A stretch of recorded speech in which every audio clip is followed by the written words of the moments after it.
بسم اللہ الرحمن الرحیم۔ السلام علیکم ناظرین، میرے چینل پر آپ سب لوگوں کو خوش آمدید۔ جب حضرت موسیٰ علیہ السلام کوہ طور پر گئے تھے تو پیچھے اپنے بھائی ہارون کو قوم کے اوپر نائب بنا کر گئے تھے۔ تو ایک شخص جس کا نام سامری تھا، اس نے حضرت موسیٰ علیہ السلام کے کوہ طور پر جانے کا فائدہ اٹھایا اور لوگوں کو بھڑکانا شروع کر دیا۔ سامری وہ شخص ہے جس کی پیدائش پر اس کی والدہ نے بدنامی کے ڈر سے اس کو ایک پہاڑ کی چوٹی میں رکھ دیا تھا۔ تو جبرائیل علیہ السلام نے اس سامری کی پرورش کی تھی اور اس کو اپنے ناخون سے دودھ پلا پلا کر پالا تھا، اس لیے وہ سامری حضرت جبرائیل علیہ السلام کو پہچانتا تھا۔ لیکن یہ سامری بدبخت جبرائیل علیہ السلام کی پرورش پانے کے بعد حضرت جبرائیل علیہ السلام کے پاس پرورش پانے کے بعد بھی کافر بنا، اور حضرت موسیٰ علیہ السلام جنہوں نے فرعون کے گھر پرورش پائی وہ اللہ تعالیٰ کے پیغمبر بنے۔ اس سامری نے لوگوں کے دل میں خدشات پیدا کر دیے اور ان کا نظریہ بدلنا چاہا اور ان کو کہا کہ تم کس خدا کی عبادت کرتے ہو، تمہارا خدا تو یہاں ہے۔ اس نے سب لوگوں کو کہا کہ وہ اپنے گھروں سے اپنا اپنا سونا لے کر آئیں۔ بہت سے لوگ اس سامری کی باتوں میں آ گئے اور اپنے اپنے گھروں سے سونا لے آئے۔ اس سامری نے اس سونے کو پگھلا کر ایک بچڑے کی شکل دی۔ سامری کے پاس حضرت جبرائیل علیہ السلام کے قدموں کی مٹی تھی جو اس نے اپنے پاس محفوظ کر رکھی تھی۔ جب بچڑا تیار ہو گیا تو اس سامری نے اس مٹی کو بچڑے کے منہ میں ڈال دیا، تو اس بچڑے میں سے آواز آنے لگی، تو لوگوں نے اس کو خدا ماننا شروع کر دیا اور بہت سارے لوگوں کا عقیدہ تبدیل ہو گیا۔ اور ان میں سے بہت سے لوگ ایسے تھے جنہوں نے انکار کیا اور انہوں نے کہا کہ جب تک حضرت موسیٰ علیہ السلام واپس نہ آ جائیں ہم اس بچڑے کی پوجا نہیں کریں گے۔ بت پرستی کی ایک وجہ یہ بھی تھی کہ انہوں نے جب سمندر سے گزر کر ایک قوم کو گائے کی مورتی کی پوجا کرتے دیکھا تھا تو ان کے دلوں میں یہ واقعہ رچ بس گیا تھا۔ انہوں نے اس سے پوچھا کہ تم لوگ اس کی عبادت کیوں کرتے ہو؟ تو انہوں نے جواب دیا کہ یہ ہمارا خدا ہے، یہ ہماری دعاؤں کو پورا کرتا ہے، اس لیے ہم اسے پوجتے ہیں۔ یہ بات ان لوگوں کے ذہنوں میں محفوظ تھی۔ تو سامری نے جب انہیں بچھڑے کی عبادت کرنے کو کہا تو ان لوگوں نے اس کی عبادت کرنا شروع کر دیا۔ جب حضرت موسیٰ علیہ السلام کوہ طور سے واپس آئے تو اپنی قوم کو اس حالت میں دیکھ کر بہت پریشان ہوئے۔ حضرت موسیٰ علیہ السلام کو یہ دیکھ کر بہت غصہ آیا اور انہوں نے توریت شریف کو زمین پر گرا دیا۔ کہا جاتا ہے کہ جب انہوں نے غصے سے توریت کو زمین پر ڈالا تو اللہ تعالیٰ نے اس کے احکامات کو آسمان پر اٹھا لیا تھا۔ اس کے اندر کوئی الفاظ موجود نہیں تھے بلکہ وہ ایک خالی کتاب زمین پر تشریف لے آئی تھی۔ اور حضرت موسیٰ علیہ السلام حضرت ہارون علیہ السلام پر بہت غصہ ہوئے اور کہنے لگے کہ میں تمہیں ان پر نائب مقرر کر کر گیا تھا اور تم نے ان لوگوں کو کیوں نہیں روکا ایسا کرنے سے؟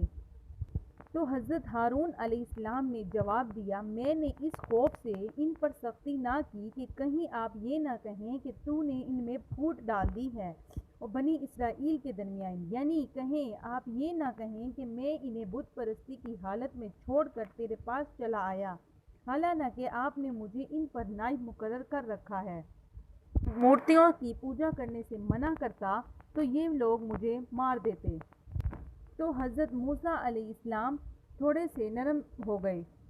یہ سن کر حضرت موسیٰ علیہ السلام کا غصہ کچھ ٹھنڈا ہو گیا اور وہ کہنے لگے، اے میرے رب، بخش دے مجھے اور میرے بھائی کو اور داخل کر ہم کو اپنی رحمت میں، اور تو زیادہ رحم کرنے والا ہے تمام رحم کرنے والوں سے۔ پھر حضرت موسیٰ علیہ السلام نے اس بچڑے کے ٹکڑے ٹکڑے کر کے اسے پانی میں بہا دیا اور اپنی قوم سے کہا، اے قوم، اللہ تعالیٰ سے بخشش طلب کرو، بے شک وہ بخشنے والا مہربان ہے۔ اس کے بعد آپ نے سامری کو بد دعا کی کہ تو کسی کو ہاتھ نہ لگا سکے کیونکہ تو نے ایک ایسی چیز کو چھوا ہے جس کا چھونا کسی کو جائز نہیں تھا۔ یہ سزا تو تمہاری دنیا میں ہے، پھر آخرت کی سزا کی دھمکی بھی دی اور فرمایا بے شک تیرے لیے ایک وعدہ عذاب بھی ہے جس کی خلاف ورزی نہیں ہوگی۔ اور جن لوگ جب کہا موسیٰ نے اپنی قوم سے، اے میری قوم، بے شک تم نے ظلم ڈھایا اپنے آپ پر بچھڑے کو معبود بنا کر، بس چاہیے کہ توبہ کرو اپنے خالق کے حضور، سو قتل کرو اپنوں کو جنہوں نے شرک کیا، یہ بہتر ہے تمہارے لیے تمہارے خالق کے نزدیک۔ پھر حق تعالیٰ نے تمہاری توبہ کو قبول کیا، بے شک وہ بخشنے والا اور توبہ قبول کرنے والا ہے۔ یعنی کہ اللہ تعالیٰ نے ان لوگوں کو حکم دیا جنہوں نے بچڑے کی عبادت نہیں کی تھی کہ وہ ان لوگوں کو قتل کریں جنہوں نے شرک کیا اور بچڑے کو معبود بنایا۔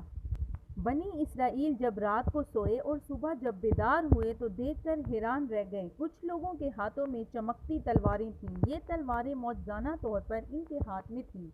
جنہوں نے بچڑے کی مورتی کو نہیں پوجا تھا، اللہ تعالیٰ نے ان پر ایک گہری کہر دھند طاری کر دی تھی، یہاں تک کہ کوئی شخص اپنے قریبی اور رشتہ دار کو بھی نہیں پہچان سکتا تھا۔ پھر یہ لوگ بچڑے کی پجاریوں پر ٹوٹ پڑے اور انہیں قتل کر کے خون کے دریا بہا دیے۔ مشہور ہے کہ ایک ہی صبح 70,000 مرد قتل ہو گئے۔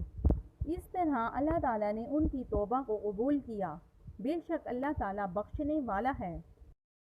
بنی اسرائیل میں ایک بہت مالدار اور بڑا شخص تھا جس کی کوئی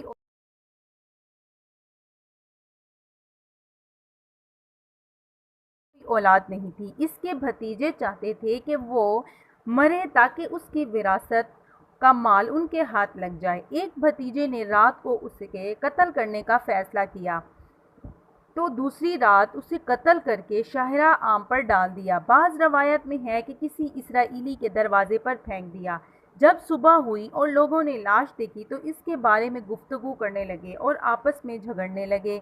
کچھ لوگوں نے مشورہ دیا کہ جھگڑتے کیوں ہو، اللہ تعالیٰ کے نبی حضرت موسیٰ علیہ السلام کی خدمت میں حاضر ہو اور حضرت موسیٰ علیہ السلام سے اس سارے معاملے کا حل تلاش کر لو۔ تو سارے حضرت موسیٰ علیہ السلام کی خدمت میں حاضر ہوئے اور حضرت موسیٰ علیہ السلام سے اپنے چچا کے قتل کی شکایت کرنے لگے۔ تو حضرت موسیٰ علیہ السلام نے فرمایا، اللہ تعالیٰ ایسے شخص کا بھلا کرے گا جو ہمیں اس مقتول کے بارے میں کچھ بتائے گا۔ لیکن کسی نے کچھ نہ بتایا۔ بوڑھے کے بھتیجوں نے عرض کیا، حضور آپ اللہ عزوجل سے دریافت کریں کہ بوڑھے کا قاتل کون ہے۔ تو حضرت موسیٰ علیہ السلام نے بارگاہ خداوندی میں عرض کی، اللہ تعالیٰ نے انہیں گائے ذبح کرنے کا حکم دیا۔ تو حضرت موسیٰ علیہ السلام نے اپنی قوم کو آ کر بتایا کہ اللہ تعالیٰ حکم دیتا ہے کہ تم ذبح کرو ایک گائے، اور وہ بولے تو کیا ہمارا مذاق اڑاتا ہے؟ تو آپ نے کہا کہ میں پناہ مانگتا ہوں اللہ تعالیٰ سے کہ میں شامل ہو جاؤں جاہلوں میں۔ خدا کی پناہ میں کوئی ایسی بات اللہ تعالیٰ کی طرف منسوب نہیں کر سکتا جو مجھ پر وحی نہ کی گئی ہو۔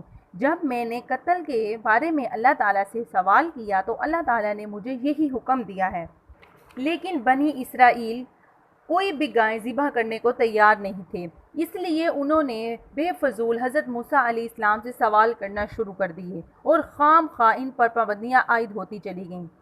بنی اسرائیل کے ان لوگوں نے گائے کی صفات کے بارے میں حضرت موسیٰ علیہ السلام سے پوچھا، پھر اس کے رنگ کے بارے میں پوچھا، پھر اس کی عمر کے بارے میں دریافت کیا۔ اللہ تعالیٰ نے ایسے گائے ذبح کرنے کا حکم دیا تھا جس کو بڑی مشکل سے تلاش کیا جا سکتا تھا۔ تو انہیں حکم دیا گیا کہ ایسی گائے ذبح کریں جو نہ تو بڑی ہو اور نہ عمر میں بہت چھوٹی ہو بلکہ درمیانی عمر کی ہو۔ بنی اسرائیل سوال کرتے گئے اور پابندیاں بڑھتی گئیں۔ انہوں نے رنگ کے بارے میں پوچھا تو حکم ملا بالکل گہری زرد ہو جسے دیکھ کر دل خوش ہو جائے، یعنی رنگ لوگوں میں پسندیدہ رنگ ہے۔ پھر انہوں نے بات بڑی دلی اور پوچھا۔ پھر انہوں نے حضرت موسیٰ علیہ السلام سے کہا، پوچھو ہمارے لیے اپنے رب سے کہ کھول کر بیان کرے ہمارے لیے کہ گائے کیسی ہو۔ بے شک گائے مشبہ ہو گئی ہے ہم پر، اور ہم اگر اللہ تعالیٰ نے چاہا تو ضرور اس کو تلاش کر لیں گے۔ تو حضرت موسیٰ علیہ السلام بولے، اللہ تعالیٰ فرماتا ہے وہ گائے جس سے خدمت نہ لی گئی ہو، نہ ہل چلانے کے لیے استعمال کی گئی ہو، نہ پانی نکالنے کے لیے اسے استعمال کیا گیا ہو، اس میں کوئی عیب نہ ہو، کوئی داغ نہ ہو۔ تو پھر بنی اسرائیل کہنے لگے، اب آپ صحیح پتہ لائے ہیں۔ یہ وہ صفات تھیں جن کا کسی ایک گائے میں پایا جانا بہت مشکل تھا، کیونکہ حکم یہ دیا گیا تھا کہ ایسی گائے ذبح کی جائے جسے ہل پر نہ جوتا گیا ہو۔ کہتے ہیں کہ ایسے رنگ اور اوصاف کی گائے صرف ایک یتیم کے پاس تھی جس کا والد بہت نیک تھا، اور وہ اپنے ترکے میں صرف یہی ایک گائے چھوڑ گیا تھا۔ تو لوگوں نے اس یتیم بچے سے اس گائے کو خریدنا چاہا، لیکن اس بچے نے اسے دینے سے انکار کر دیا۔ انہوں نے پیشکش کی کہ ہم گائے کے وزن کے برابر سونا دیں گے، لیکن بچہ راضی نہ ہوا۔ وہ سونا بڑھاتے گئے، حتیٰ کہ 10 گنا وزن سونے پر سودا طے ہو گیا۔ وہ گائے لے آئے۔ حضرت موسیٰ علیہ السلام نے گائے ذبح کرنے کا حکم دیا۔ گائے کو ذبح کیا گیا۔ پھر اللہ تعالیٰ کی طرف سے حضرت موسیٰ علیہ السلام نے بتایا کہ اب گائے کو گوشت کاٹ کر لاش پر مارا جائے۔ کہتے ہیں کہ ران کے گوشت کے متعلق حکم ملا تھا، لیکن ایک روایت میں ملتا ہے کہ گوشت دونوں کندھوں کے درمیان کا تھا۔